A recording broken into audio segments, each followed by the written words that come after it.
নমস্কার সকলকে। আমার নতুন একটা ভিডিওতে সকলকে অনেক অনেক স্বাগত জানাই। আশা করি সকলে ভীষণ ভালো আছো, আমিও খুব ভালো আছি। তো রেডি হচ্ছি দেখে বুঝতেই পারছো যে আমি কোথাও না কোথাও যাচ্ছি। হ্যাঁ, আমি যাচ্ছি মামার বাড়ি। আর কেন যাচ্ছি সেটা নিশ্চয়ই বুঝতেই পারবে তোমরা ক্যাপশন দেখে। হ্যাঁ, যাচ্ছি কালী পূজার জন্য। তো মামার বাড়িতে অনেক বছর পর কালী পূজার আয়োজন করা হয়েছে। তো যার জন্য আমরা সপরিবারে বেরিয়ে পড়েছিলাম মামার বাড়ি যাওয়ার জন্য।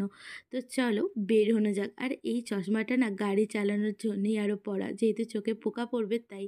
আর বাড়ি থেকে যেহেতু আমার মামার বাড়ি অনেকটাই ডিস্টেন্স, প্রায় 1.5 ঘন্টার, তাই জন্য আমরা মাঝপথে একবার দাঁড়িয়ে ফুলের মালা, ফল আর মিষ্টি কিনে নিয়েছিলাম। আর মা এখানে বাছাই করছিল যে কোন ফুলটা ভালো। এই যে মায়ের সমস্ত কিছু কেনা হয়ে গেছে, ফল, তারপর ফুলের মালা আর মিষ্টিটা তখনও পর্যন্ত কেনা হয়নি, পরে কেনা হয়েছিল। আর এই যে আমরা চলে এসেছি মামার বাড়ি।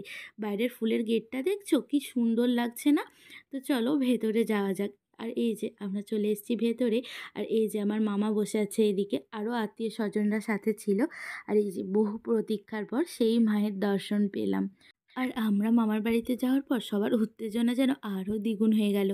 বিয়েবাড়িতে বর এলে যেমন সবাই বর এসে গেছে, বর এসে গেছে বলে উত্তেজিত হয়ে পড়ে, আমরা যাওয়ার পরেও যেন সকলে সেভাবেই উত্তেজিত হয়ে পড়েছিল। যাই হোক, অনেক দিন পর দেখা, তো সবার সাথে কথা তো বলতেই হবে। আর কথা বলতে বলতে মায়েরা এখানে পুজোর কাজও সেরে নিচ্ছিল। আর এগুলো হচ্ছে সেই জগডম্বুর ডাল, যেগুলো কেটে কেটে ওই 1 বিঘা করে কাটতে হয় মনে হয়, আমি না ঠিক জানি না, বলতে পারবো না। তো সেগুলোই মায়েরা জোগাড় করছিল, কেটে রাখছিল।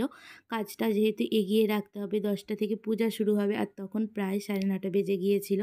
আর আমাকে এখানে কাজ দেওয়া হয়েছিল একটু আলপনা দেওয়ার। আর আমার মুখটা দেখো, মনে হচ্ছে আমি কতই না রেগে আছি, কিন্তু না, আমি একদমই রেগে নেই, যেহেতু মুখটা নিচু করেছিলাম তাই ওরকম লাগছিল। আর আমি না ফোনের স্ট্যান্ডটা নিয়ে যেতেই ভুলে গেছি, যার জন্য কোথায় ফোন রাখছি, কিভাবে রাখছি, নিজেরই হুঁশ নেই। আর হাতটা একটু তাড়াতাড়ি চালানোর চেষ্টা করছিলাম, কারণ অনেকটাই দেরি হয়ে গিয়েছিল। আর বাউন ঠাকুরও এসে বসেই ছিল। আর এই আলপনাটা না আতপ চাল বাটা আর জল দিয়ে বানানো। বাংলার অন্যান্য ঐতিহ্যের মধ্যে এটা হচ্ছে অপর আর একটা ঐতিহ্য, কিন্তু বাংলার মানুষ এই ঐতিহ্যকে আর কতটাই বা ধরে রাখতে পেরেছে। সমস্ত আর্টিফিশিয়াল জিনিসের মাঝখানে বাংলার এই সমস্ত ছোটোখাটো ঐতিহ্য আজ কোথায় যেন হারিয়ে যাচ্ছে। যাক, এইসব কথা না হয় পরে হবে, আজ নাই বা বললাম। তো বাউন ঠাকুর তো বসেই ছিল, তারপর বলল ঠাকুরের যে সমস্ত মালা আর সাজ আছে সেগুলো তাহলে পরিয়ে দেওয়া যাক। আর দেখো, সাজ পরিয়ে দেওয়ার পর যেন মায়ের রূপ অন্যরকম লাগছিল। আমি তো মুগ্ধ দৃষ্টিতে তাকিয়েই রয়েছিলাম কিছুক্ষণ।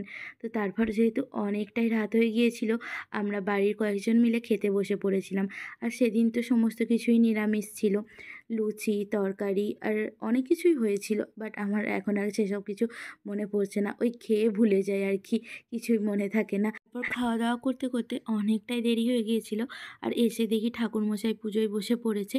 আর আমি যতটা পেরেছি ঠাকুর পূজা আর মন্ত্রপাঠের ভিডিও করেছি, তো তোমরা পুরোটা দেখতে থাকো।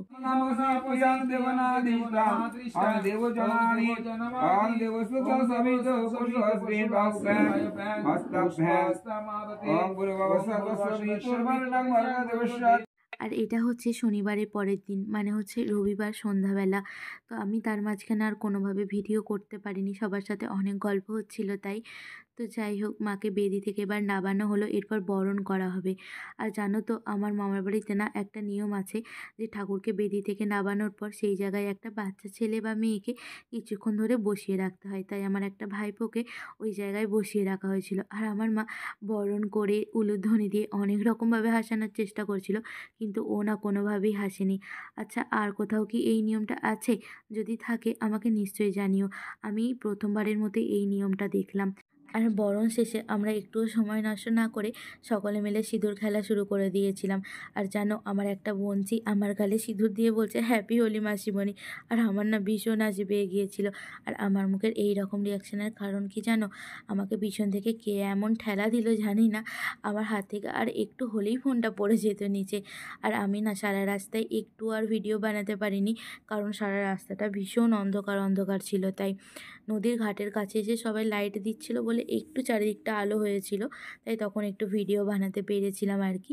আর এটা সিঁড়িতে নামতে নামতে একটু ভিডিও করেছিলাম। আর তারপরে সিঁড়িতে একদম নিচে নামার পর আরও অনেক কিছু রিচুয়ালস ছিল, আর সেগুলো পালন করার পর তো মাকে বিসর্জন দেওয়া হলো। আর চারিদিকে শান্তির জলও ছেটানো হলো। তো আজকের ভিডিওটা এই পর্যন্তই থাকলো।